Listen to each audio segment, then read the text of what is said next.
Tout suit son cours. Tout dans mon existence s'enchaîne et s'emboîte comme il se doit. Mes études, mon travail, mes amis, ma famille.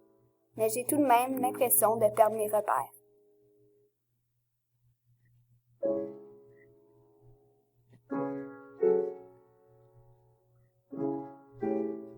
L'odeur du lys a envoyé un sentiment profond à travers mon esprit. Quelqu'un a les yeux pour moi. Je suis vivante pour quelqu'un d'autre que Mathis.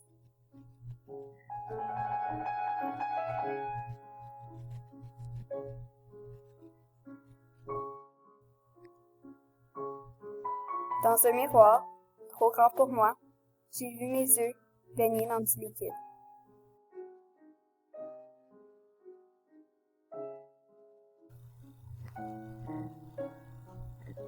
Mes yeux ont fait le tour du café. Il n'y avait personne d'autre que Mathis qui aurait pu me donner ce café. Il avait tout ce dont il avait besoin au Québec. Et maintenant, il va aller à Paris? Pourquoi va-t-il à l'autre bout du monde, au pire moment de mon existence? J'étais déçue, terriblement. J'étais incapable de manifester la moindre joie pour Mathis. -2 sur l'échelle de l'amitié. Tout ce que j'étais capable d'enregistrer, c'est qu'il allait me laisser seule. Souper chez les Toussignants. C'est un événement auquel j'essaie de me soustraire constamment.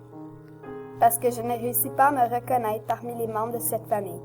Et qu'une famille, c'est censé être le centre de notre idiosyncrasie. Ça va prendre tout mon petit change pour que je remette les pieds au cégep cette session-ci. Rien ne me donne envie d'y retourner. Ni la première neige de l'année, ni l'après-période des fêtes. Je fixe le néant, les yeux grands ouverts sur la pénombre de ma chambre. Et j'ai peur. J'ai peur d'être vide.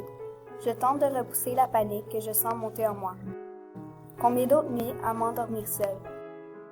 Est-ce qu'un simple ami peut avoir autant d'impact dans notre vie qu'un amoureux?